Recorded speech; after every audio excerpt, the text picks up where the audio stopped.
Bueno, seguimos conociendo las propuestas de las distintas fuerzas políticas que se presentan a las elecciones del 28 de mayo. Estamos charlando con los cabezas de las listas insulares. En este caso, hablamos con Ana Oramas, que es la candidata de Coalición Canaria al Parlamento por la isla de Tenerife. ¿Qué tal? Buenos días. Buenos días, Antonio, y a todos los canarios que nos están viendo. Bueno, cuando usted registró su candidatura a las elecciones, dijo que quería activar acciones urgentes para que Tenerife vuelva a ser uno de los 8 motores de Canarias. ¿Qué es lo más urgente?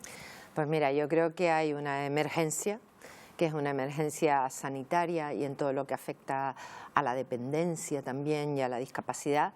Y después hay una que es socialmente lo más terrible, porque yo llevo recorriendo Tenerife, reuniéndome con colectivos, con gente joven, con gente mayor, con mujeres, en todos los municipios, que es el tema del empleo.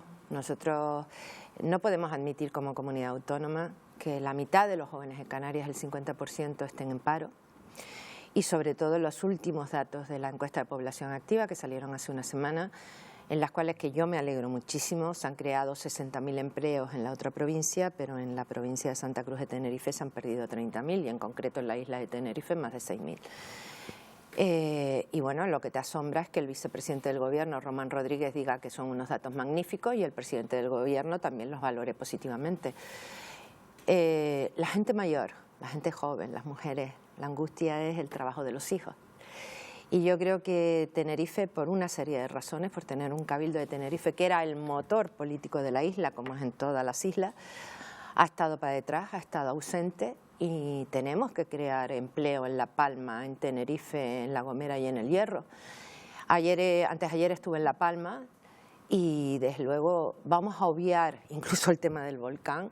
La situación de empleo en La Palma es profundamente preocupante también, como en Tenerife, ¿no? Hace unos minutos acaban de salir los datos del paro referentes al mes de abril. Cayó un 2% aquí en Canarias, un 10% en el último año. ¿Qué proponen ustedes en este sentido para crear empleo?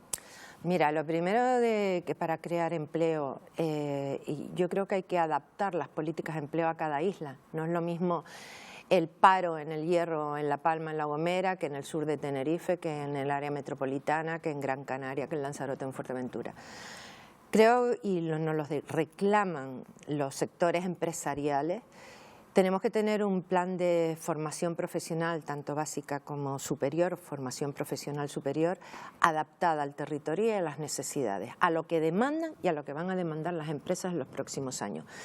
No puede ser que haya 10.000 chicos que quieran estudiar una rama de formación profesional y no haya las plazas, o que no se hagan. Te puedo decir que estaba previsto un centro de formación profesional con el suelo, el proyecto, todo en ICO, o en el caso de Granadilla o en el caso de Guía y Sora, y que no se hayan hecho. Eso, por ejemplo, es fundamental, entre otras cosas porque los atascos que tenemos en las carreteras, pues a chicos jóvenes estar 3 horas en un coche para venir a un centro de formación profesional en el área metropolitana no tiene sentido. Pero sobre todo tenemos que habilitar los centros de formación profesional. Y después tenemos que tener en cuenta que el 80% de las empresas en Canarias tienen menos de 5 empleados, la mayoría son pymes y autónomos, y no podemos seguir poniendo cargas. Tenemos que facilitar que los universitarios canarios y el talento canario se quede en esta tierra y no valen, y tenemos que cuando se hacen esos contratos de contratar a un joven, a una persona que acaba de acabar sus estudios universitarios o formación profesional, no sea por 3 meses, no sea por 6 meses, sino que suponga, por un lado, el 100% de los costes que le necesita el empresario de la seguridad social o los costes de empleo, que estén compensados por las administraciones canarias. A nosotros nos parece que el tema de formación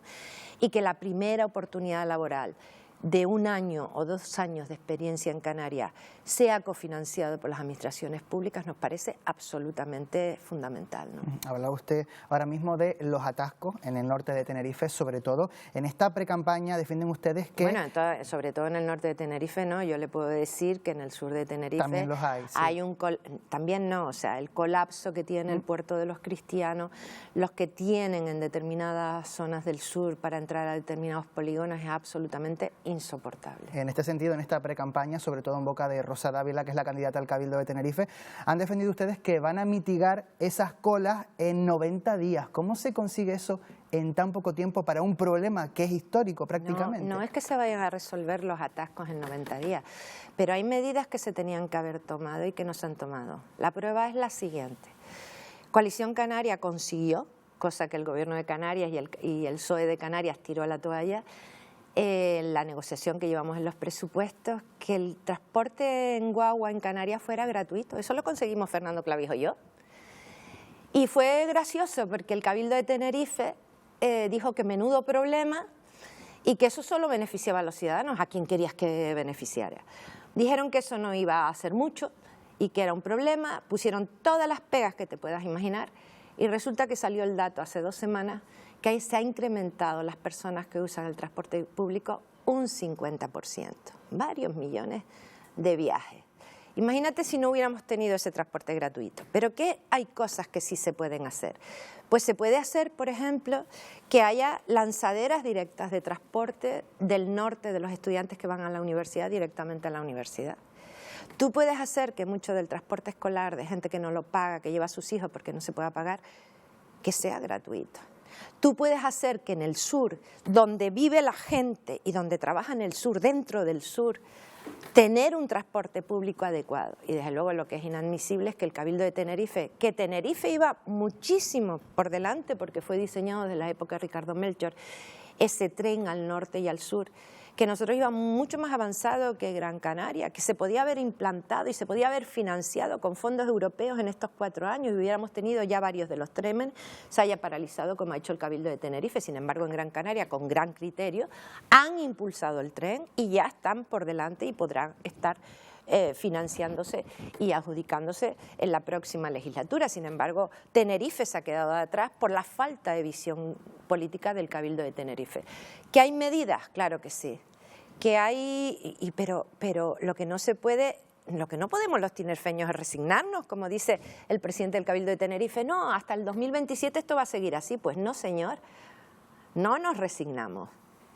Si dan los números, señor Oramas, y no hay otra mayoría posible, ¿se ven ustedes pactando con el Partido Socialista de Ángel Víctor Torres o preferirían una repetición de elecciones? Pero vamos a ver, esa historia de que el PSOE ha llegado después de 20 años o 15 años de coalición canaria es mentira, tanto en Tenerife como en Canarias. En los últimos 16 años el PSOE ha estado en el gobierno menos 2 años que Fernando Clavijo estuvo en minoría. El último pacto que tuvieron ustedes con el Partido Socialista en el gobierno canario no terminó muy bien. No, eso es lo que le estoy diciendo. Paulino Rivero estuvo 8 años con el Partido Socialista. Fernando Clavijo los 2 primeros años con el Partido Socialista con Patricia Hernández. Y bueno, menos los 2 últimos años en el Cabildo de Tenerife, el que ha gobernado, el que ha sido vicepresidente del Cabildo de Tenerife fue Aurelio Abreu del Partido Socialista, el que llevó el tema de los sociosanitarios, responsable del Cabildo de Tenerife en los últimos 8 años fue el Partido Socialista. Y bueno, ahora parece que todo lo que se hizo en la época del gobierno del PSOE y de Coalición Canaria no existe en la parte socialista, para lo bueno y para lo malo. Nosotros las únicas rayas rojas que tenemos son Vox y Podemos, porque son los partidos de la extrema izquierda y la extrema derecha, que van a derrumbar esta sociedad de la tolerancia, que van a derrumbar también el estado del bienestar y sobre todo que no es lo que necesita Canarias, la confrontación, el odio ni los extremos. Yo creo que el Partido Popular y el Partido Socialista y Coalición Canaria somos partidos de gobierno, con grandes diferencias en nuestros proyectos, pero que siempre tenemos capacidad para ponernos de acuerdo, pero para ponernos de acuerdo no para gobernar, sino para solucionar los problemas de los canarios. Las rayas rojas que tiene Coalición Canaria son Vox y Podemos, las únicas que tiene, y las rayas verdes son el interés de los ciudadanos de Canarias y de Tenerife. Como lo hemos puesto a nivel nacional, la diferencia nuestra en la política nacional, por ejemplo con el PP, es que el PP vota a todo que no. Cuando el gobierno del PSOE y de Podemos llevó la subida del salario mínimo, de las pensiones mínimas, nosotros claro que lo apoyamos, pero los diputados del PP de Canarias votaron que no, cuando en Canarias la mayoría de los sueldos son bajitos y esa subida del salario mínimo ha sido fundamental, o de las pensiones no contributivas. Nosotros siempre miramos por el interés de los ciudadanos, no por quien propone las cosas. Y en ese sentido creo que en la pandemia, tanto en Canarias como a nivel nacional, hemos hecho un ejercicio de responsabilidad pensando en los ciudadanos, no en los intereses políticos, cosa que no está haciendo el PSOE en Canarias, porque desde el 1 de enero está aprobado en los presupuestos, gracias a Coalición Canaria, un plan de salud mental para Canarias, ayudas, el financiar el 100% del transporte de los barcos, de los fletes, las ayudas para los centros de investigación, y se ha parado todo, que está el dinero, y no lo ha reclamado el Gobierno de Canarias para que Coalición Canaria no se lo apuntara, aunque fuera bueno para los ciudadanos. Y a mí me parece eso lamentable. Pues Ana Oramas, candidata de Coalición Canaria al Parlamento Regional por la isla de Tenerife, muchísimas gracias por habernos acompañado esta mañana aquí en Buenos Días Canarias. Muchas gracias a ti, Antonio, y a todos los canarios. Gracias.